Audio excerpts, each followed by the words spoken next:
चलो देखो, income from salary,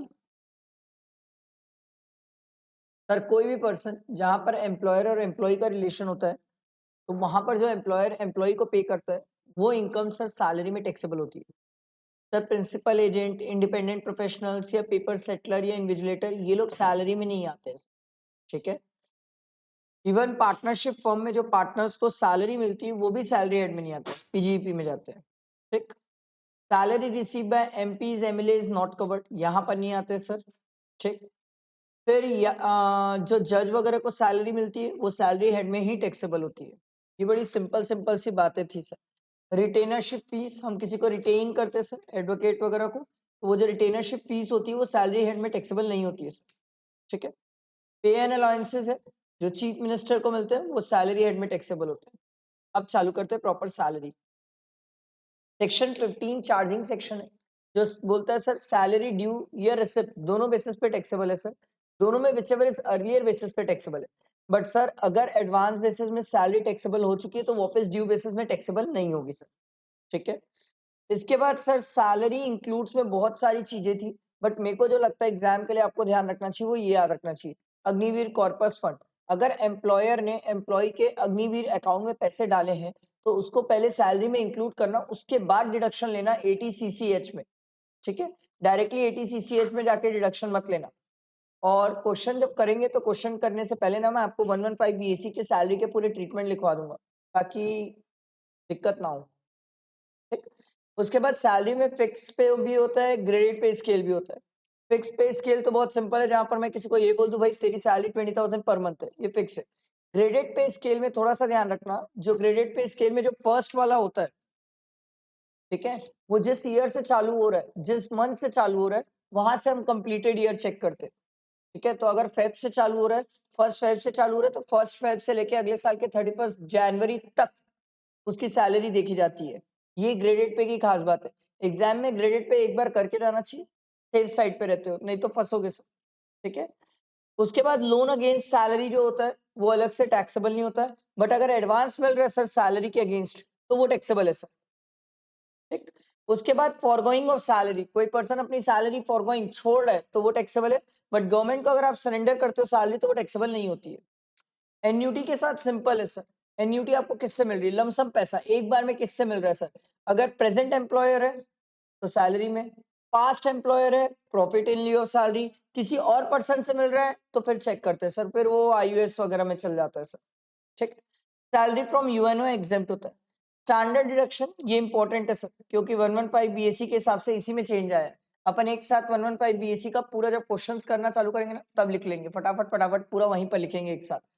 standard deduction एकदम सिंपल है सर। नॉर्मल प्रोविजन 50,000, सर अगर आप 115 बीएससी ले रहे हो तो 75,000, बस एकदम टू द पॉइंट चीजें याद रखा करो सर। अब आखिरी दिन इतना टाइम नहीं होता कि हम पूरा चीजें डिटेल में चलें।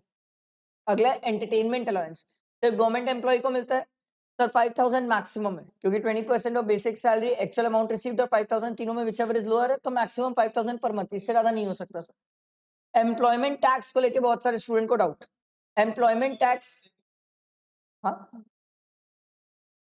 सॉरी 5,000 पर ईयर, ठीक। एम्प्लॉयमेंट टैक्स जो है, एम्प्लॉयमेंट टैक्स के साथ एक बात ध्यान रखना, एंटरटेनमेंट अलाउंस और एम्प्लॉयमेंट टैक्स ये दोनों चीज पहले सैलरी में ऊपर इंक्लूड होती है, फिर नीचे आके माइनस होती है। जनरली हम उसको ऊपर इंक्लूड करना भूल जाते हैं। तो अगर कोई आदमी गवर्नमेंट में काम नहीं कर रहा है, प्राइवेट में काम कर रहा है और उससे एंटरटेनमेंट अलाउंस मिला है तो ऊपर इंक्लूड होगा, नीचे माइनस नहीं होगा, ठीक है। और अगर गवर्नमेंट एम्प्लॉई है तो ऊपर इंक्लूड भी होगा और नीचे माइनस भी होगा, ठीक। उसके बाद हमने बोला था sir employment tax 2500 per annum, employer जो पे करता है वो ऊपर इंक्लूड नीचे माइनस, एम्प्लॉय जो पे करता है वो सीधा नीचे माइनस, ऊपर इंक्लूड अलग से नहीं करना एम्प्लॉय का, ठीक है। ये ध्यान रखना, ये गलतियां होती है सर। उसके बाद taxability of allowances, HRA, HRA simple है, एकदम सिंपल है सर। अगर 115 बीएससी तो एचआरए मिलता ही नहीं है, एग्जेम्प्ट ही नहीं होता। एग्जेम्प्ट नहीं होता मतलब जितना एचआरए मिला पूरा का पूरा टैक्सेबल है, ऐसे याद रखना, जितना मिला पूरा का पूरा टैक्सेबल है। बट सर अगर मैं नॉर्मल प्रोविजन में चल रहा हूँ तो फिर देखना पड़ता है सर कि आप कहाँ पर हो, मेट्रोज में हो कि नॉर्मल में हो। सर मेट्रो सिटीज में हो तो उस केस में क्या होगा sir, actual HRA receive, rent paid minus 10% of salary और 50% ऑफ सैलरी, तीनों में विचएवर इज लोअर सर।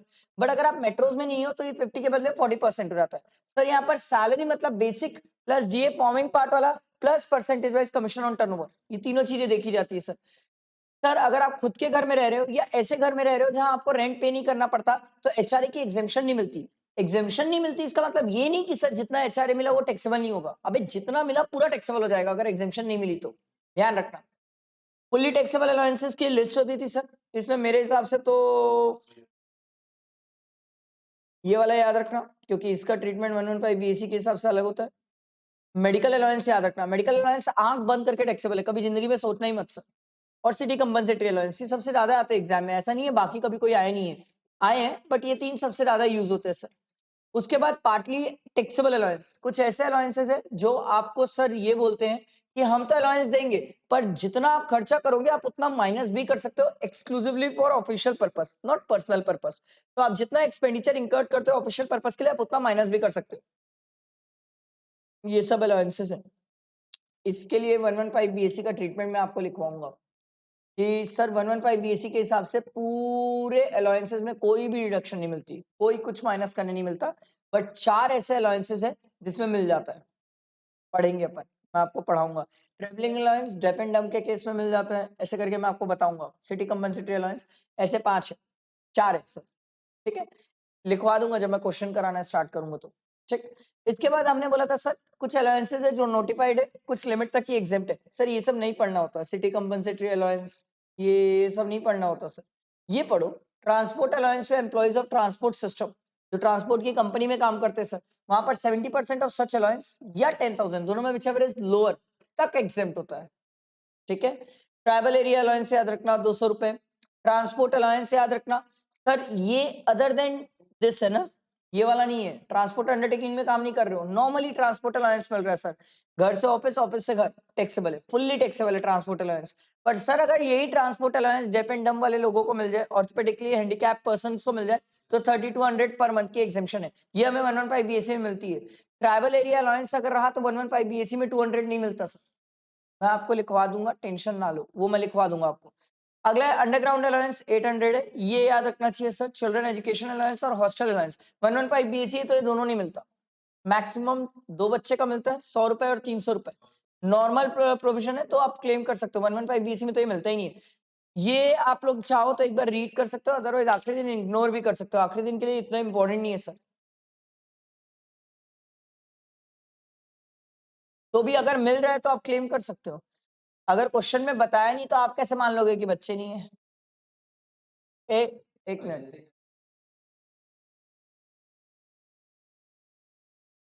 उससे फर्क थोड़ी पड़ेगा, अपन तो लेंगे ना आराम से। हाँ हाँ हाँ, आराम से क्लेम कर सकते हैं इसको। हाँ, एक एक एक जब एक ही बच्चा है आपके पास तो एक का ही क्लेम कर पाओगे। फुल्ली एग्जेम्प्ट अलाउंस, कुछ अलाउंसेस है जो पूरे एग्जेम्प्ट होते हैं सर। हमने बोला था ऐसा कोई भी पर्सन जो इसको गवर्नमेंट इंडिया से बाहर एम्प्लॉयमेंट पर्पस के लिए भेजती है, उसके जो अलाउंसेस होते हैं वो एग्जेम्प्ट होते हैं, उसकी सिर्फ सैलरी टैक्सेबल होती है सर। हाई कोर्ट जज है या यूएनओ के एम्प्लॉई है, सुप्रीम कोर्ट और हाई कोर्ट के सर समचुरी अलाउंसेस है, ये सब एग्जेम्प्ट होते हैं सर। इसके बाद हमने बोला था पर्क्विजिट। पर्क्विजिट बड़ा सिंपल था सर, हमने बोला सर पर्क्विजिट के साथ कहानी ये है कि ये सिर्फ स्पेसिफाइड एम्प्लॉय के हाथ में टैक्सेबल है, कुछ ऐसे पर्क्विजिट है सर। स्पेसिफाइड एम्प्लॉय कौन है सर, जो कंपनी का डायरेक्टर है या ऐसा कोई एम्प्लॉय जिसका सब्सटैंशियल इंटरेस्ट हो, या फिर ऐसा कोई पर्सन जिसकी बेसिक सैलरी 50,000 से ज्यादा एक्सीड कर रही है सर, ठीक है। आ रही बात समझ, ठीक है। ऑल 50,000 में all non monetary perquisites, all monetary perquisites except जो एग्जेम्प्ट है 10 में, उसको छोड़ के वो सब चीजों को हटा के बाकी 50,000 देखेंगे सर, आराम से चले जाता है। 50,000 तो इतना आराम से जाता है क्योंकि साल भर की सैलरी रहती है ना सर, तो कोई भी आपका मॉनेटरी नॉन मॉनेटरी देखोगे 50,000 आराम से जाता है। तो अगर एक्सीड किया तो आप स्पेसिफाइड एम्प्लॉई हो, और अगर आप स्पेसिफाइड एम्प्लॉई हो तो सरकार बोलती है सिर्फ आपके हाथ में यही अलाउंसेस टैक्सेबल है, इसके अलावा कोई और नहीं है, ये ध्यान रखना। ये सिर्फ स्पेसिफाइड एम्प्लॉय के हाथ में टैक्सेबल है, बाकी लोगों के हाथ में टैक्सेबल नहीं है। अगर मैं स्पेसिफाइड एम्प्लॉय नहीं हूं तो मेरे हाथ में ये टैक्सेबल नहीं है sir. Car facility, provision for sweeper, domestic servant, वैसे तो ज्यादातर क्वेश्चन में कभी ये पॉइंट को लेके उन लोग छेड़ते ही नहीं है स्पेसिफाइड एम्प्लॉय, क्योंकि समझो ना इतनी कम सैलरी करना पड़ जाएगा उस आदमी की, बाप रे बाप, 50,000 से कम सैलरी करना पड़ जाएगा। और कोई पर्सन जिसकी 50,000 से भी कम सैलरी, उसको आप कार वगैरह दोगे सीरियसली? तो ये बात प्रैक्टिकली एग्जाम में आती नहीं है, आती नहीं है, आ सकती है, कुछ भी हो सकता है बट आती नहीं है। ठीक है। इसके बाद है रेंट्री एकोमोडेशन। इस पे थोड़ी सी लड़ाई लड़ते हैं सर हम। रेंट्री एकोमोडेशन, सबसे पहली बात होती है सर, जो आपको घर किराए पे दिया है वो कौन दिया है? मैं बोला गवर्नमेंट। सरकार बोली वेरी नाइस। गवर्नमेंट के लाइसेंस भी पे करती है? मैं बोला हाँ, गवर्नमेंट लाइसेंस भी पे करती है। तो सरकार बोली नाइस, जितना गवर्नमेंट लाइसेंस भी पे करती है लेस अगर एम्प्लॉय से कुछ रिकवर हो जाए तो। एकदम सिंपल क्रक्स। अगर फर्निश वाला केस तो सब जगह सेम ही है सर। 10% ऑफ द कॉस्ट और हायर चार्जेस, दोनों में whichever is higher less कुछ एम्प्लॉय से रिकवर हो जाए तो। आ रही बात समझ? उसके बाद बात आती है सर, अगर accommodation own by the employer है सर, पर ये जो एम्प्लॉयर ये अदर देन गवर्नमेंट एम्प्लॉय है, अदर देन गवर्नमेंट है सर, तो उस केस में सर फिर हमें पॉपुलेशन में चेक करना पड़ता है सर। अब ये पॉपुलेशन थोड़ी सी ध्यान रखना सर, कि 40 लाख से ऊपर गई तो 10%, सर 15 से 40 लाख के बीच में तो 7.5%, और 15 लाख से भी नीचे हो गई पॉपुलेशन तो 5%। इसमें अच्छा क्वेश्चन दिया हुआ है इस बार की आरटीपी में, मई 25 के आरटीपी में दिया हुआ है, इसका अच्छा क्वेश्चन दिया हुआ है, नाइस क्वेश्चन, जहां पर वो आपसे रेंट्री अकोमोडेशन की ही मेहनत कराया। और वो क्वेश्चन अगर कोई नहीं करके गया, मुझसे स्टैम्प पेपर में लिख के ले लो, रेंट्री अकोमोडेशन आप सही करके नहीं आओगे एग्जाम में। मैं आप लोग को रेगुलर क्लासेस में सीआईआई के साथ ट्रीटमेंट सिखाया हूं, बट अब रियल में सीआईआई का ट्रीटमेंट के साथ क्वेश्चन पहली बार बना है। ऐसा क्वेश्चन पहले कभी इंस्टीट्यूट ने बना के नहीं दिया था। तो अमेंडमेंट ये पिछले बार की है, बट क्वेश्चन बना इस बार। डेफिनेटली एग्जाम में इस पॉइंट को पूछ सकता है, अगर सैलरी का क्वेश्चन एग्जाम में आया तो। नहीं आया तो बात ही खत्म, नहीं आया तो बात ही खत्म। अच्छा, इसमें एक बात ध्यान रखना सर, जितने टाइम पीरियड के लिए अकोमोडेशन दिया ना सर, उतने टाइम पीरियड का ही प्रोपोर्शनेट लेना। आ रही है बात समझ? ऐसा नहीं कि अकोमोडेशन सर साल भर का ले लिए, नहीं नहीं नहीं। अगर उसने आपको अक्टूबर नवंबर से घर दिए तो आप अक्टूबर नवंबर से कैलकुलेट करना स्टार्ट करोगे। ध्यान रखना, इसमें बहुत गलतियां होगी, बहुत गलतियां। ठीक है, हाँ। लेस अगर कुछ एम्प्लॉय से रिकवर हो गया तो, और फर्निश्ड वाले के केस में वो तो कहानी सेम हो जाती है सर। उसके बाद ये भी इंपॉर्टेंट है सर, अभी तो ये सब इंपॉर्टेंट है, सब इंपॉर्टेंट है सर। टेकन ऑन रेंट और लीज, जहां पर एम्प्लॉयर खुद किराए पे ले रहा है घर, तो सिंपल बोलते हैं सर, जितना एक्चुअल हायर चार्जेस एम्प्लॉयर पे करता है लेस, सॉरी, या फिर 10% ऑफ सैलरी, दोनों में विच एवर इज लोअर जो आता है उसमें लेस कर लेंगे हम, एम्प्लॉय से कुछ रिकवर हुआ तो। ध्यान रखना इस चीज का। इसमें सबसे इंपॉर्टेंट ये है सर, सबसे इंपॉर्टेंट, मैं एक स्टूडेंट को बोलता हूँ सर, ये सीआईआई का ट्रीटमेंट सीखने के लिए आप मई 25 का वो बनाओ आरटीपी, मई 25 का आरटीपी बनाओ सर। बेहतरीन क्वेश्चन है, बेहतरीन क्वेश्चन है। आरटीपी की एमटीपी दोनों में से एक है सर, एमटीपी है शायद या एमटीपी होगी, देख लेना, बहुत जबरदस्त। आप सीआईआई का परफेक्ट ट्रीटमेंट सीख जाओगे सर।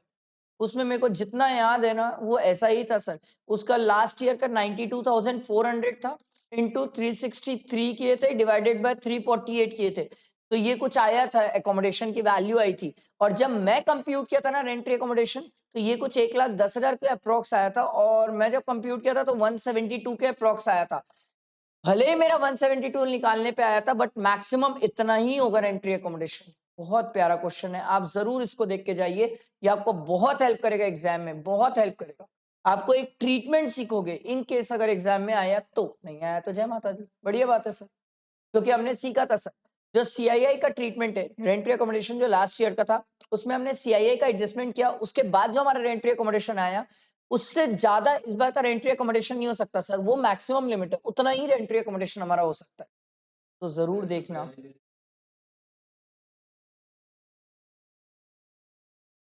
नहीं नहीं नहीं नहीं नहीं, जितना दिया रहेगा उतने को ही सीआईआई कर लेंगे अपन।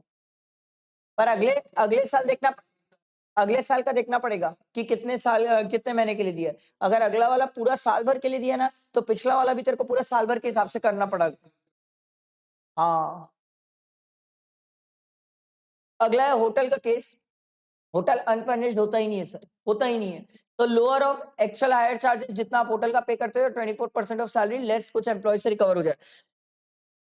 मैं हमेशा एक बात बोलता हूँ कि सर, यहाँ पर सैलरी में बहुत सारी चीजें आती है, basic plus DA forming part plus bonus plus commission plus all taxable allowances plus monetary benefit, सब आता है, बहुत सारी चीजें आती है यहाँ सैलरी में। इसीलिए रेंट्री अकोमोडेशन हमेशा आखिरी में निकालना चाहिए।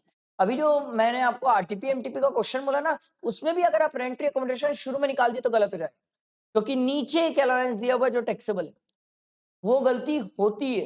आपसे नहीं, किसी से भी होती है। इसीलिए बोलते हैं कि रेंट अकोमोडेशन हमेशा आखिरी में कंप्यूट करो। लास्ट में कंप्यूट करोगे ना, कभी नहीं फंसोगे। शुरू में कंप्यूट करने जाओगे तो फंस जाओगे सर। आ रही है बात समझ? बैठा दिमाग में? फिर सैलरी में कुछ चीजें नहीं इंक्लूड होती है, ये आप एक बार रीड कर सकते हैं। फिर हमने बोला था सर अगर होटल अकोमोडेशन दी गई है 15 डेज से कम दी गई है तो वैल्यू नील है सर, वैल्यू ऑफ परक्विजिट नील हो जाएगा। सर एकोमोडेशन मेरे को ये भी इंपॉर्टेंट लगता है क्योंकि अभी एग्जाम में अभी तक आया नहीं है।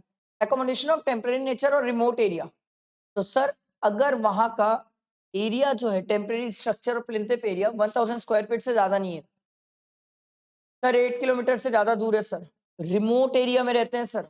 Remote area means with in the local limits of या फिर distance measured aerially 30 kilometre, population जिसकी 1 लाख और मोर है, तो उस केस में रिमोट एरिया में वो कवर हो जाता है और उस केस में एग्जेम्पशन है सर। ध्यान रखना, टेम्परेरी नेचर और रिमोट एरिया आ सकता है एग्जाम में। आपको ये ध्यान होना चाहिए, लिमिट याद होना चाहिए 1000 स्क्वायर फीट की, क्योंकि एग्जाम में 1000 को 1200 कर देगा। 1200 किया तो सर आप हट जाओगे सर उस जगह से, टेम्परेरी नेचर ये रिमोट एरिया से हट जाओगे सर, तो उस केस में टैक्सेबिलिटी आ जाएगी, एग्जेम्पशन से हट जाओगे आप। थोड़ा ध्यान रखना इसको, पिछली बार का अमेंडमेंट है, पूछा नहीं है सर। ठीक है, उसके बाद डबल एकोमोडेशन। सर कोई पर्सन है रेंटरी एकोमोडेशन एक से ज्यादा जगह ओन कर रहा है, तो सरकार बोलती है फर्स्ट 90 डेज का कोई दिक्कत नहीं है, हम दोनों जगह का एकोमोडेशन की वैल्यू निकालेंगे, दोनों में विच एवर इज लोअर ले लेंगे। पर सर अगर 90 डेज से ज्यादा रहा तो दोनों जगह का एग्रीगेट कर लेंगे सर। समझ आया? उसके बाद अगर गवर्नमेंट ने किसी को डेप्यूटेशन के लिए भेजा है तो सिंपल है, हम ये मान के कैलकुलेट करेंगे कि वो एकोमोडेशन गवर्नमेंट का ही है, एम्प्लॉयर का है, और उस बेसिस में पॉपुलेशन के बेसिस में कैलकुलेट कर लिया जाएगा। फिर कुछ ऐसे परक्विजिट है जो सिर्फ स्पेसिफाइड एम्प्लॉय के हाथ में ही टैक्सेबल है। ठीक है, तो सबसे पहला था इसमें मोटर कार। मोटर कार को लेकर सबसे पहली कहानी होती है सर, क्या वो प्राइवेट पर्पस है कि पार्टली ऑफिशियल और पार्टली पर्सनल पर्पस है। अभी जो आरटीपी में क्वेश्चन है वो इसको लेके प्राइवेट पर्पस। ठीक है, ज्यादातर एग्जाम में ऑफिशियल और पार्टली पर्सनल पर्पस आता है, ज्यादातर ये आता है सर, बट ये भी आ सकता है। तो अब पहले कार में सबसे पहले एग्जाम में ये चेक किया करो सर, कार किसकी है और खर्चा कौन कर रहा है। कार अगर एम्प्लॉयर की है, खर्चा अगर एम्प्लॉयर कर रहा है या रीइंबर्स कर रहा है, खर्चा एम्प्लॉयर कर रहा है या रीइंबर्स कर रहा है, तो उस केस में सिंपल है, अगर प्राइवेट पर्पस है तो एम्प्लॉयर कितना खर्चा कर रहा है प्लस ड्राइवर की salary, chauffeur salary, plus 10% of the cost of car, मतलब जितनी भी कॉस्ट रहेगी उसकी लेस, अगर कुछ एम्प्लॉय से रिकवर हो जाए तो। और अगर सीसी की बात आ जाए सर, जहां पर पर्सनल और प्राइवेट दोनों पर्पस आ जाए, तो फिर सीसी चेक करेंगे, 1.6 से ऊपर गया तो 1800, आंख बंद करके चल रहे हो 2400, 1.6 से ऊपर गया तो ये मैं चेक कर रहा था, मदहोशी में चल रहे हो क्या? नहीं, मैं ज्यादा वाला बोला था, मैं ज्यादा बोला। ये आधे लोग नींद में हो, नींद में नहीं रहना है भाई। सर अगर 1.6 से ऊपर गया, मदहोशी में सिर्फ मत सुनो, ठीक है? पढ़े, बहुत बड़ा है सर, सैलरी खत्म नहीं होगा। 1.6 से अगर ऊपर गया तो सर 2400 प्लस शॉपर्स का, अगर प्रोवाइड किया गया होगा तो, नहीं प्रोवाइड किया होगा तो नहीं। सर अगर 1.6 से कम है तो उस केस में कितना, 1800 प्लस 900 अगर ड्राइवर प्रोवाइडेड है। याद रखें यहाँ पर लेस नहीं करते जो एम्प्लॉय से रिकवर हुआ है, ध्यान रखना, नहीं तो गड़बड़ हो जाएगा सर।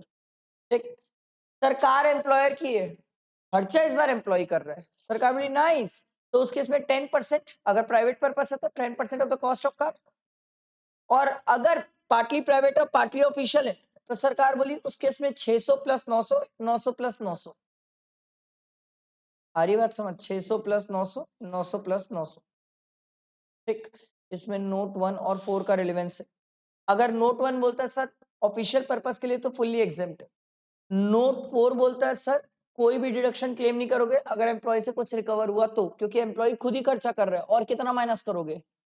ठीक है, अगला सर यहाँ पर कार एम्प्लॉय की है सर और खर्चा एम्प्लॉयर कर रहा है सर, तो पहले तो आएगा सबसे पहले sir private purpose. Private purpose में कितना सर, सिंपल है, जितना एम्प्लॉयर खर्चा कर रहा है, जितना भी एम्प्लॉयर खर्चा कर रहा है लेस कुछ अगर एम्प्लॉय से रिकवर हो गया तो। सर अगर पार्टली प्राइवेट और पार्टली ऑफिशियल पर्पस है तो सिंपल, जितना एम्प्लॉयर ने खर्चा किया लेस, लेस उस बेसिस में होगा सर कि आपकी गाड़ी की सीसी कितनी है, उस पर डिपेंड करेगा कितना माइनस होगा सर।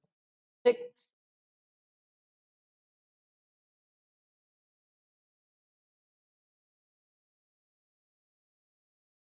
नहीं, नहीं, एक्चुअल एक्सपेंस जितना भी इंकर कर रहा है,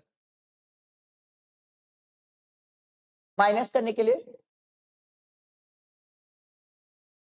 पहला ये वाला बोल रहा है ना, ये वाले के अंदर बोल रहा है ना, ये लेस है भाई, ये लेस वाली, लेस के लिए हम देखते हैं सीसी यहाँ पर। जितना भी एम्प्लॉयर इंकर कर रहा है, लेस सीसी पे डिपेंड करेगा कि आपकी गाड़ी की सीसी कितनी है। जितनी सीसी होगी उस पर डिपेंड करेगा कि कितना माइनस होगा।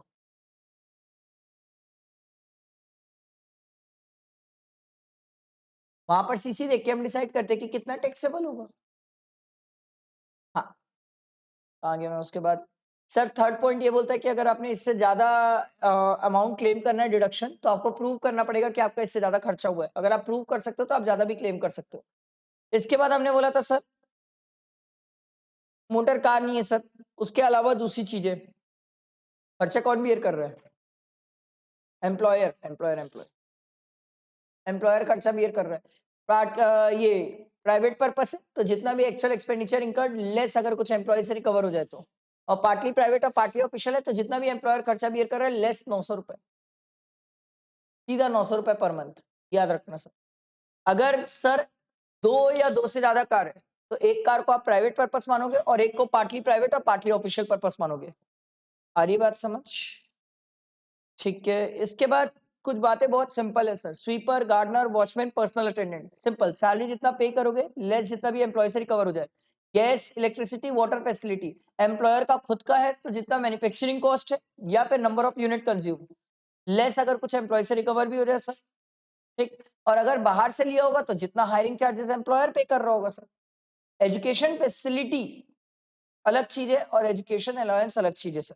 अलाउंस हम पढ़ के है 100 रुपए पर बच्चा, पर सर जब फैसिलिटी की बात हो तो अलग होता है। फैसिलिटी में सर पहले तो ये चेक करो सर, एम्प्लॉयर इंकर कर रहा है कॉस्ट ऑफ एक्सपेंडिचर एजुकेशन का तो जितना एम्प्लॉयर इंकर कर रहा है खर्चा, और या फिर सर एजुकेशन इंस्टीट्यूशन खुद के एम्प्लॉयर की है या free of cost educational facility provide कर रहा है तो सरकार बोली हम 1000 तक रहा तो एग्जाम करेंगे, 1000 से ऊपर गया तो पूरा टैक्सेबल होगा, फुली टैक्सेबल।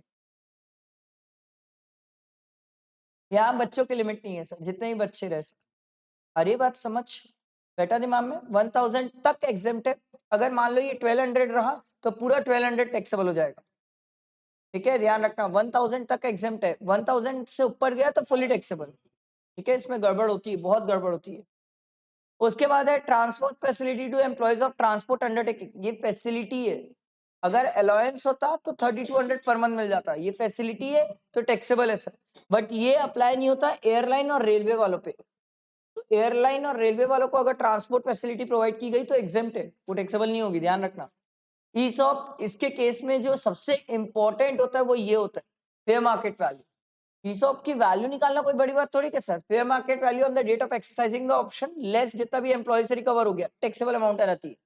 सर ईसॉप की टैक्सेबिलिटी डिफर हो जाएगी अगर स्टार्टअप का केस है सर। स्टार्टअप का केस है तो वो डिफर भी हो जाती है। मैक्सिमम कितना डिफर हो सकती है सर? 5 साल, क्योंकि 48 मंथ्स लिखा हुआ है from the end of the relevant assessment year. या तो फिर आपने सर ईसॉप को बेच दिया या तो सर एम्प्लॉयमेंट छोड़ के भाग गए सर। तीनों डेट में विचेवर इज अर्लियर ईसॉप की टैक्सेबिलिटी आ जाएगी सर। बट मैक्सिमम 5 ईयर्स होगा, उसके बाद तो वो टैक्सेबल हो गई ईसॉप। सबसे इंपॉर्टेंट इसमें होता है फेयर मार्केट वैल्यू निकालना। फेयर मार्केट वैल्यू जो हमें देखना पड़ता है वो डिसाइड करना पड़ता है सर, क्या आप एक ही रिकॉग्नाइज्ड स्टॉक एक्सचेंज में लिस्टेड हो तो ओपनिंग और क्लोजिंग प्राइस का एवरेज, एक से ज्यादा में हो या एक ही में हो बट उस दिन ट्रेड नहीं हो रहा है सर तो फिर क्लोजिंग प्राइस ले लेंगे। एक से ज्यादा में हो तो सर जहां की वॉल्यूम ज्यादा होगी वहां का एवरेज ले लेंगे। सर एक से ज्यादा में हो वहां पर उस दिन ट्रेडिंग नहीं हो रही है तो सर प्रीवियस डे का क्लोजिंग प्राइस ले लेंगे सर। ये ध्यान रखना, ये अच्छे से ध्यान रखना। नहीं नहीं नहीं, 5 साल डिफर मतलब 5 साल ईसॉप टैक्सेबल नहीं है, 5 साल बाद टैक्सेबल होगा। उसके बाद मेडिकल फैसिलिटी एकदम क्रिस्टल क्लियर। मेडिकल अगर अलाउंस मिला आंख बंद करके टैक्सेबल, सोचना ही मत। मेडिकल फैसिलिटी है तो कुछ चीजें सोचना सर। सर कहां पर ट्रीटमेंट हो रहा है? एम्प्लॉयर के हॉस्पिटल में तो एम्प्लॉय और उसकी फैमिली एग्जेम्प्ट। सर अगर गवर्नमेंट हॉस्पिटल है एम्प्लॉय और उसकी फैमिली एग्जेम्प्ट। उसके बाद सर प्रिस्क्राइब डिजीजेस है। ठीक है, इसमें आपको मैं बताया था ट्यूबरक्लोसिस, मलेरिया, ये सब एग्जेम्प्ट है। ठीक है, कोविड-19 का ट्रीटमेंट है sir by the employer exempt है। ठीक है, health insurance premium paid by the employer या रीइंबर्स्ड बाय द एम्प्लॉयर दोनों ही एग्जेम्प्ट है। हेल्थ इंश्योरेंस किसका? एम्प्लॉय का। लाइफ इंश्योरेंस प्रीमियम अगर एम्प्लॉयर पे करता है एम्प्लॉय का तो वो टैक्सेबल होता है, याद रखना। लाइफ इंश्योरेंस मैंने कभी एग्जाम नहीं बोला, हेल्थ इंश्योरेंस मैंने एग्जाम बोला है, ध्यान रखना, कभी एग्जाम में आ जाता है सर। लाइफ इंश्योरेंस टैक्सेबल है, हेल्थ इंश्योरेंस तो एग्जाम है, एग्जाम है, हाँ ठीक है। Medical treatment abroad, medical treatment के केस में ये बात का ध्यान रखना sir, medical treatment of employee और his family plus stay one attendant, sir ये एग्जाम्प्ट है, इसके लिए कोई लिमिट नहीं है सर, इसके लिए लिमिट नहीं है सर, ध्यान रखना सर, मेडिकल ट्रीटमेंट वगैरह। बट ये जो लिमिट हम देखते हैं सर 2 लाख रुपीस की, ये कॉस्ट ऑफ ट्रेवल वगैरह के लिए लिमिट है सर, यहाँ पर आपकी ग्रॉस टोटल इनकम 2 लाख से एक्सीड नहीं करना चाहिए सर। सारी बात समझ, अगर 2 लाख से एक्सीड कर गया तो ये कॉस्ट ऑफ ट्रेवल वगैरह के खर्चे नहीं मिलेंगे सर आपको। सारी बात समझ, ये चीज का ध्यान रखना सर, ये चीज का ध्यान रखना। पर एक बात ये ध्यान रखना कि सर मेडिकल ट्रीटमेंट वगैरह के खर्चे जो हैं, जितना आरबीआई लिमिट प्रेस्क्राइब करी है उससे ज्यादा तो हो ही नहीं सकता। आरबीआई की जो लिमिट है वो मैक्सिमम लिमिट है, उससे ऊपर तो जा ही नहीं सकते सर। फैमिली में कौन कौन आएगा? स्पाउस, चिल्ड्रन, ब्रदर सिस्टर, ये ब्रदर सिस्टर पेरेंट्स ओनली और मेनली डिपेंडेंट होना चाहिए सर, ध्यान रखना। डिपेंडेंट है तो ठीक है, नहीं है तो वो फैमिली का पार्ट नहीं है सर। अगला है फ्रिंग बेनिफिट, इंटरेस्ट ऑन लोन, ये बड़ा प्यारा पॉइंट है सर, इसी पॉइंट पे एमटीपी पे क्वेश्चन है सर, ये पूरी इंटरेस्ट निकालने में मेहनत करवाया सर। मंथली आउटस्टैंडिंग बैलेंस होता है सर, तो हर मंथ के बेसिस में हमें क्या करना पड़ता है? इंटरेस्ट निकालना पड़ता है, क्योंकि हर मंथली आउटस्टैंडिंग बैलेंस अगर चेंज हुआ तो हर मंथ के बेसिस में निकालना पड़ेगा। जो भी एसबीआई का रेट रहेगा लेस अगर कुछ एम्प्लॉय से रिकवर हो गया तो। वो क्वेश्चन में यही पूरी मेहनत कराया सर, एमटीपी में बहुत गजब मेहनत कराया सर, ठीक है। इसके बाद है ट्रेवलिंग, टूरिंग या एकोमोडेशन एक्सपेंसेस है सर, ये सब अगर हॉलिडे वगैरह के लिए, तो मैंने आपको बताया था ऑफिशियल पर्पस है तो एग्जेम्प्ट है। अगर आप ऑफिशियल पर्पस पे एक्सटेंड कर देते हो सर वेकेशंस पे, तो जितना एक्सटेंड किया उसके लिए जो खर्चा है वो टैक्सेबल है। आ रही है बात समझ? उसके बाद फ्री फूड और नॉन अल्कोहलिक बेवरेजेस, ये भी इंपॉर्टेंट है क्योंकि इसका 115 बीएसई में ट्रीटमेंट है सर, ये नहीं मिलता है, 50 रुपए पर मील नहीं मिलता है अगर आप 115 बीएसई ले लो तो। अपन लिखेंगे साथ में, एक साथ सब लिख लेंगे सर, ठीक है। तो सर सिंपल सी बात है, फ्री फूड और नॉन अल्कोहलिक बेवरेजेस है, नॉर्मल स्कीम में चल रहे हो तो 50 रुपए पर मील तक एग्जेम्प्ट है, बट याद रखना ड्यूरिंग वर्किंग आवर्स है ना, ठीक है। टी स्नैक्स वैसे भी एग्जेम्प्ट है, उसकी बात ही नहीं है सर। रिमोट एरिया में रहा फ्री फूड और नॉन अल्कोहलिक बेवरेजेस तो वो टैक्सेबल ही नहीं होता सर, ठीक है। गिफ्ट्स वगैरह के केस में एकदम सिंपल, ये याद रखना सर, 5000 तक का गिफ्ट है तो एग्जेम्प्ट है, 5000 से ऊपर हो गया तो उस केस में फुल्ली टैक्सेबल है सर, फुल्ली टैक्सेबल। ऐसा मत करना कि बैलेंस टैक्सेबल है, फुल्ली टैक्सेबल, हमारी इंस्टीट्यूट यही करती है सर। अच्छा एक बात का ध्यान रखना सर, एम्प्लॉयर एम्प्लॉय के रिलेशन में गिफ्ट रहा तो वो सैलरी में ही जाएगा सर, आईयूएस में मत ले जाना कि सर गिफ्ट देखे आईयूएस लेके चले गए, ना ना, एम्प्लॉयर एम्प्लॉय का रिलेशन है तो यहीं पर गिफ्ट का ट्रीटमेंट होगा। क्रेडिट कार्ड, डेबिट कार्ड अगर एम्प्लॉयर एम्प्लॉय को प्रोवाइड कर रहा है तो सिंपल है सर, टैक्सेबल है, लेस अगर कुछ एम्प्लॉय से रिकवर हो गया तो। अगर ऑफिशियल पर्पस के लिए credit card, debit card, add on cards तो एग्जेम्प्ट है। क्लब फैसिलिटीज वगैरह प्रोवाइड की जा रही है तो कॉर्पोरेट मेंबरशिप एग्जेम्प्ट है, ऑफिशियल पर्पस रहा तो एग्जेम्प्ट है, सभी एम्प्लॉय को प्रोवाइड किया गया तो एग्जेम्प्ट है। बट सर अगर रिकरिंग नेचर की फीस है तो टैक्सेबल है, सब एम्प्लॉयज को नहीं दिया, पर्टिकुलरली डायरेक्टर्स को दिया तो टैक्सेबल है, लेस अगर कुछ एम्प्लॉय से रिकवर हो जाए तो। सर अगर एम्प्लॉयर एम्प्लॉय को कोई एसेट्स यूज करने दे रहा है, यूज करने दे रहा है तो 10%, जितनी भी एसेट की कॉस्ट है उसका 10% टैक्सेबल होगा, और अगर एम्प्लॉयर ने खुद हायर पे लिया होगा तो हायर चार्जेस, लेस कुछ अगर एम्प्लॉय से रिकवर हो जाए। इसमें लैपटॉप और कंप्यूटर को बाहर रखना, लैपटॉप और कंप्यूटर एग्जेम्प्ट है सर। बट सर अगर एम्प्लॉयर एम्प्लॉय को ट्रांसफर कर रहा है सर, ट्रांसफर कर रहा है तो ट्रांसफर करते टाइम हमें देखना पड़ेगा कौन सी एसेट है। अगर कंप्यूटर है तो जितना भी एक्चुअल कॉस्ट है लेस डेप्रिसिएशन, कितना? 50%। सर मोटर कार है तो 20%, और एनी अदर एसेट है तो 10% एसएलएम होगा सर, लेस कुछ भी एम्प्लॉय से रिकवर हो जाए। पर सर इसमें जब हम डेप्रिसिएशन निकालते हैं तो हमेशा याद रखना कंप्लीटेड ईयर के बेसिस में निकालते हैं, हमें फाइनेंशियल ईयर के बेसिस में डेप्रिसिएशन नहीं निकालना होता, ये ध्यान रखना सर इसमें, ठीक है। इसके बाद हम और आगे बढ़े थे, अदर एमिनिटीज बेनिफिट जो भी मिलेगा टैक्सेबल है। टेलीफोन और मोबाइल चार्जेस छोड़ देना सर, ये ध्यान रखना, नहीं तो कई बार इसको भी हम टैक्सेबल कर देते हैं। टेलीफोन और मोबाइल चार्जेस एग्जेम्प्ट है। परक्विजिट व्हिच आर एग्जेम्प्ट, इसमें ये वाला इंपॉर्टेंट है, ये इंपॉर्टेंट है, ये सब आपको याद नहीं आएंगे एग्जाम में।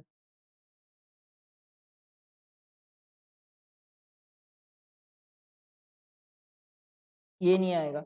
ये 3 अच्छे से कर लेना, ये 3 याद नहीं आते, एग्जाम में आते बहुत है बट ये 3 याद नहीं आते। अलाउंस टैक्सेबल है, कन्वीनियंस फैसिलिटी एग्जेम्प्ट है, ठीक है। कन्वीनियंस अलाउंस टैक्सेबल है, कन्वीनियंस फैसिलिटी एग्जेम्प्ट है। ट्रांसपोर्ट अलाउंस फुल्ली टैक्सेबल है।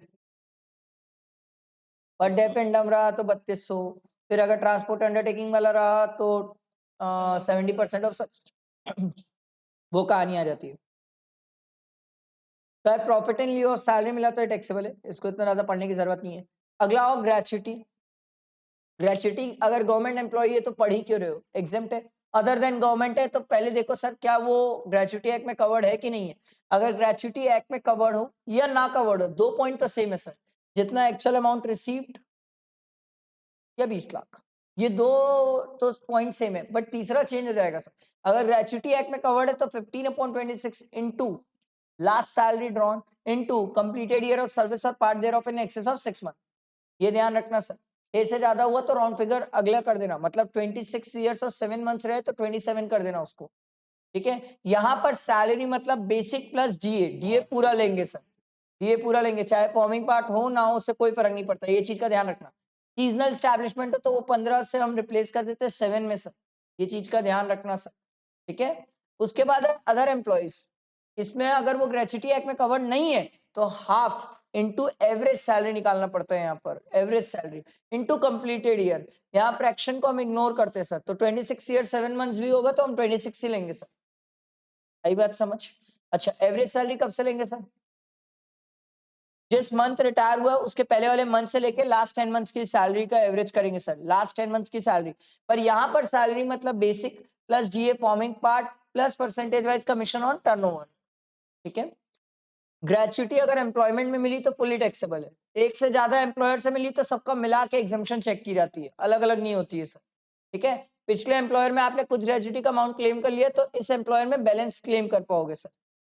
अगला है अर्न लीव सैलरी।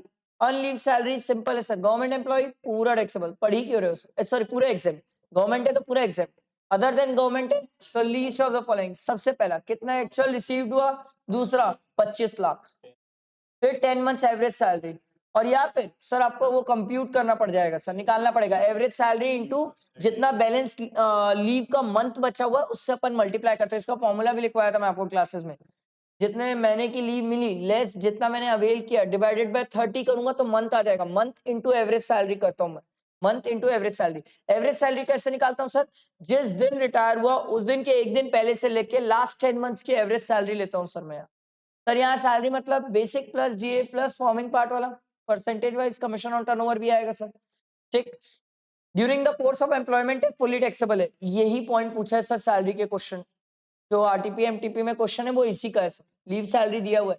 क्यों बता रहा हूँ, क्योंकि 115 बीएससी में लीव ट्रेवल कंसेशन नहीं मिलता है, लिखेंगे हम, ठीक है, ध्यान रखना सर।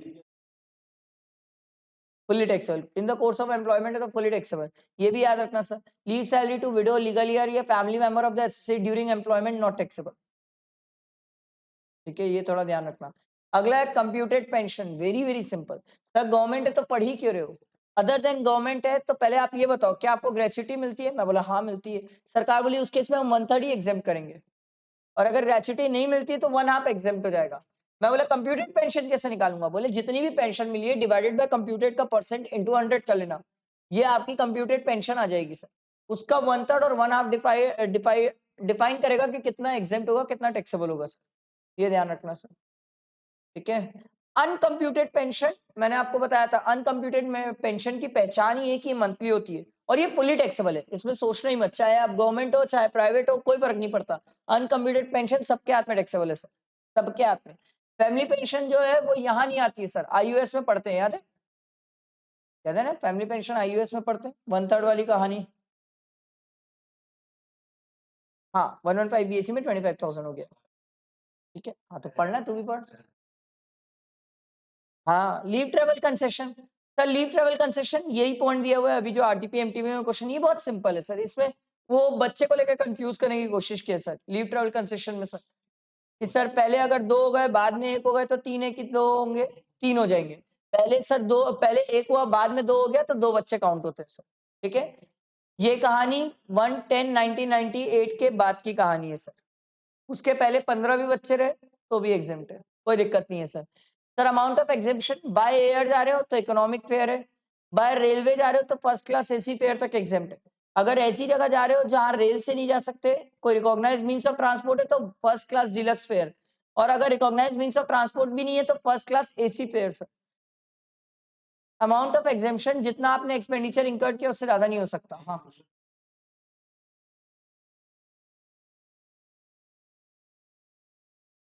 किसमें? हाँ वो उसके लिए होगा, ट्रांसपोर्ट फैसिलिटी होगी, और वो भी ट्रांसपोर्ट पर्सन जो हाँ उसमें होगा।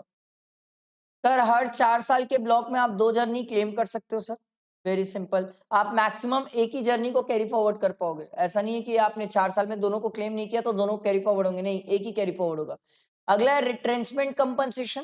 Sir least of the following is exempt. सबसे पहले एक्चुअल अमाउंट कितना रिसीव हुए, दूसरा 5 लाख, तीसरा 15/26 into average salary of last 3 months and into completed year of service or part thereof in excess of 6 month। ये लोगे सर तीनों में which average lower. Sir voluntary separation या वॉलेंट्री रिटायरमेंट सर, ये भी इंपॉर्टेंट होता है sir. Least of the following exempt होता है, एक्चुअल अमाउंट रिसीव्ड और 5 लाख, दोनों में विच एवरेज लोअर एग्जेम्प्ट होता है, प्रोवाइडेड, ये इस पे डिपेंड करता है सर कि आपका जो कंपनसेशन है ये दोनों पॉइंट से ज्यादा नहीं होना चाहिए सर। दोनों पॉइंट मतलब 3 month into salary last drawn into completed year of service, और salary last drawn into balance month, balance जो आपका बचा हुआ है सर काम करने का। ठीक है, यहाँ पर सैलरी मतलब basic plus DA plus forming part वाला plus percentage wise commission on turnover लेंगे सर। आ रही बात समझ? इसके बाद गाइडलाइन फॉर क्लेमिंग एग्जेम्पशन ये आप पढ़ सकते हो, एक बार रीड कर सकते हो कि सर स्कीम उसके ऊपर अप्लाई होती है जो 10 साल से ज्यादा काम कर लिया या जिसकी एज 40 ईयर से ज्यादा है। ठीक है, ये एक बार रीड कर सकते हो, और ये पॉइंट थोड़ा ध्यान रख लेना सर कि सर कोई पर्सन दोनों एक साथ क्लेम नहीं कर सकता, रिलीफ अंडर 89 और वॉलंटरी रिटायरमेंट ये दोनों एक साथ नहीं मिलता है सर, और ये जिंदगी में एक ही बार मिलता है वॉलंटरी रिटायरमेंट, बार बार क्लेम नहीं करते हो सर। इसके बाद प्रोविडेंट फंड, ये तो भयानक इंपॉर्टेंट है, इसकी तो कोई माई बाप नहीं है, ये इतना इंपॉर्टेंट होता है प्रोविडेंट फंड। तो स्टैट्यूटरी है तो लड़ाई नहीं होती, पूरी लड़ाई रिकॉग्नाइज में होती है। स्टैट्यूटरी प्रोविडेंट फंड तो डैम इजी है सर, अगर एम्प्लॉयर कंट्रीब्यूट करता है तो एग्जेम्प्ट, एम्प्लॉय कंट्रीब्यूट करता है वो टैक्सेबल होता है, बट आप एटीसी में जाके उसकी डिडक्शन ले लेते हो मैक्सिमम 1,50,000। सर कल के दिन अगर लमसम पैसा मिल रहा है तो एग्जेम्प्ट है, इंटरेस्ट में मिल रहा है तो एग्जेम्प्ट है। ये स्टैट्यूटरी की कहानी है। बट अगर रिकॉग्नाइज प्रोविडेंट फंड की कहानी हो तो थोड़ी सी लड़ाई हो जाती है सर कि एम्प्लॉयर जो कंट्रीब्यूट कर रहा है वो मैक्सिमम 12% तक ही अलाउड है, वो 12% आपका 7,50,000 से ज्यादा नहीं होना चाहिए। अगर 11% भी है और अगर वो 8 लाख है तो 50,000 टैक्सेबल है सर। ये एम्प्लॉयर के केस में थोड़ी सी लड़ाई है जो आपको ध्यान रखनी होती है सर, ये आपको ध्यान रखना पड़ता है कि ये 7,50,000 से ज्यादा नहीं जा सकता, चाहे प्रोविडेंट फंड हो, चाहे एनपीएस हो, चाहे सुपर एन्वेशन फंड हो, तीनों मिला के 7,50,000 से ज्यादा एम्प्लॉयर का नहीं जा सकता। एम्प्लॉय तो कर सकता है, एम्प्लॉयर का कॉन्ट्रीब्यूशन से ज्यादा नहीं जा सकता।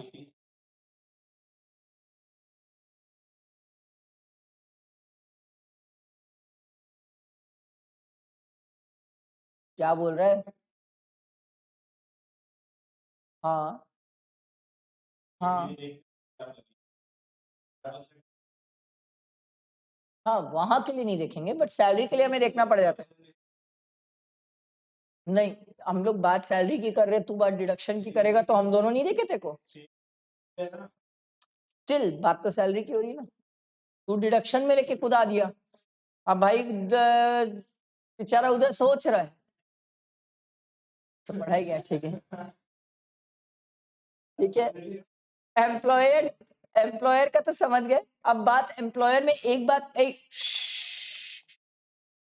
सर सैलरी मतलब क्या होता है, basic plus DA forming part plus percentage wise commission on turnover, ये सिंपल है सर, ये ध्यान रखना। बट वेरी वेरी इंपॉर्टेंट 12% याद रखना। एम्प्लॉय का जो कंट्रीब्यूशन है वो टैक्सेबल होता है बट आप उसकी डिडक्शन ले लेते हो एटीसी में जाके, ये क्रिस्टल क्लियर होता है। इंटरेस्ट 9.5% ही एग्जेम्प्ट होता है सर, ठीक है, 9.5% मैक्सिमम है। बट इसमें भी कहानी आती है ना सर, नोट 2 और नोट 6 बीच में आ जाता है, और नोट 2 बोलता है सर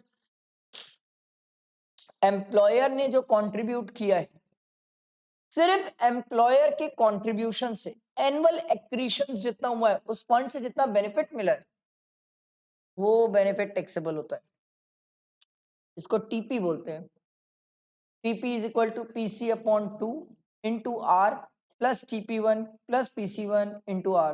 इसका क्वेश्चन भी है सर। पीसी याद है एक्सेस अमाउंट होता था जो आपने 7,50,000 से ज्यादा कंट्रीब्यूट कर दिया, ठीक है। आर तो आपको निकालना पड़ता था, आर होता था sir interest upon FAVG। FAVG क्या होता था सर? जितना भी ओपनिंग फंड है क्लोजिंग फंड है उसका सर अपन वो लेते थे एवरेज। ये अपन बहुत अच्छे से रेगुलर क्लासेस में निकालना सीखे थे सर, बहुत सिंपल तरीके से। मैंने आपको बोला था कि इतना तामझाम की जरूरत ही नहीं है, बहुत तामझाम करके कंफ्यूज करता है। अपन सिंपल तरीके से लिखे थे और सिंपल तरीके से सॉल्व किए थे सर, ठीक है। और नोट 6 भी है sir. Note 6 is damn important, dam important sir,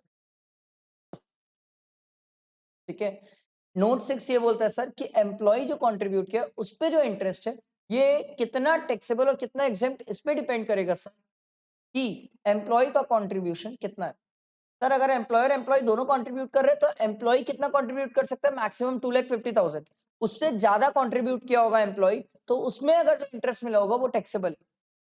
और एम्प्लॉयर अगर मान लो एम्प्लॉय सिर्फ अकेले कंट्रीब्यूट कर रहा है, जहां पर एम्प्लॉयर कंट्रीब्यूट नहीं कर रहे, तो ये 2,50,000 की लिमिट कितनी हो जाती है? 5 लाख। मतलब एग्जाम में ध्यान रखना, अगर एम्प्लॉयर एम्प्लॉय दोनों कंट्रीब्यूट कर रहे हैं, एम्प्लॉय ने 3 लाख रुपीस कंट्रीब्यूट कर दिया है, तो सर 2 लाख तक 2,50,000 तक जितना भी इंटरेस्ट मिलेगा एग्जेम्प्ट है। बैलेंस जो 50,000 में इंटरेस्ट मिलेगा वो टैक्सेबल होगा। ये थोड़ा ध्यान रखना इसको। बहुत अच्छा पॉइंट है, इंस्टीट्यूट ने अभी तक पूछा नहीं है, पूछ सकती है एमसीक्यू में, तो डेफिनेटली पूछ सकती है, क्योंकि एक बार जो एमटीपी में आया था वो एमसीक्यू में ही आया था सर। उसके बाद कहानी और आगे बढ़ती है सर, लमसम पैसा। अब lump sum normally sir statutory provident fund, recognised provident fund exempt होता है, बट कुछ केसेस में टैक्सेबल भी होता है सर। इसमें नोट 3 पिक्चर में आता है, और नोट 3 ये बोलता है सर लमसम हम तभी एग्जाम करेंगे जब कोई पर्सन कंटिन्यूअसली 5 साल से ज्यादा सर्विस दिया हो, सर टर्मिनली इल होने के कारण एम्प्लॉयमेंट छोड़ना पड़ा हो, सर उसका धंधा ही बंद हो गया हो, उसने अपना रिकॉग्नाइज्ड प्रोविडेंट फंड दूसरी जगह ट्रांसफर करा दिया हो, ठीक है, तो या फिर पेंशन स्कीम में पैसा रखा हो, तो सरकार बोली उस केस में लमसम पैसा एग्जेम्प्ट हो जाता है। आई बात समझ? ध्यान रखिएगा सर। 5 साल में पिछले एम्प्लॉयर का भी टाइम पीरियड काउंट होता है सर, उसको भी इंक्लूड करते हैं सर। अनरिकॉग्नाइज्ड प्रोविडेंट फंड जब एम्प्लॉयर कंट्रीब्यूट करता है तब टैक्सेबल नहीं होता है। एम्प्लॉय का तो पहले ही टैक्सेबल है सर, पहले ही टैक्सेबल है, सोच कह रहे हो। डिडक्शन इसकी मिलती नहीं है सर। इंटरेस्ट जब मिलता है तब टैक्सेबल नहीं होता, बट जब लमसम मिलता है तो अरे बाप रे बाप, एम्प्लॉयर का जो कंट्रीब्यूशन है और उसका जो इंटरेस्ट मिलता है वो सैलरी में टैक्सेबल, एम्प्लॉय का जो कंट्रीब्यूशन होता है वो भी टैक्सेबल है और उसका इंटरेस्ट होता है वो भी टैक्सेबल है। एम्प्लॉय एम्प्लॉय का जो खुद का कंट्रीब्यूशन है वो ऑलरेडी आप टैक्स लगा चुके हो। एम्प्लॉय के कंट्रीब्यूशन में जो इंटरेस्ट मिलता है वो यहाँ टैक्सेबल नहीं होता है सर, वो आईयूएस में जाता है सर। आ रही बात समझ? थोड़ा ध्यान रखना है इसको, इंपॉर्टेंट है। अप्रूव सुपर एनुएशन फंड मेरे हिसाब से तो ये बहुत इजी रहता है सर। एम्प्लॉयर जितना कंट्रीब्यूट करता है वो मैक्सिमम 1,50,000 तक एग्जेम्प्ट है, उससे ऊपर गया तो टैक्सेबल। एम्प्लॉय जितना कंट्रीब्यूट करता है उसके आप डिडक्शन ले लेते हो एटीसी में, इंटरेस्ट जो भी मिलता है वो एग्जेम्प्ट होता है, बाकी तो इंटरेस्ट निकालने का तरीका होता है सर, ठीक है। इसको रीड कर सकते हो आप, इसको एक बार जस्ट रीड कर लेना। फिर रिलीफ हम निकालना सीखे थे, याद है सर? एरियर्स ऑफ सैलरी के केस में रिलीफ होती है सर। सर आपको कोई पहले सैलरी मिलनी चाहिए थी, उस टाइम नहीं मिली, आज मिल रही है सैलरी, तो हम रिलीफ निकालते थे। इसका ना क्वेश्चन दिया हुआ इंस्टीट्यूट मैट में, वो एक ही क्वेश्चन दिया, वो एक क्वेश्चन कर लो पूरा रिलीफ क्लियर हो जाता है, क्रिस्टल क्लियर हो जाता है।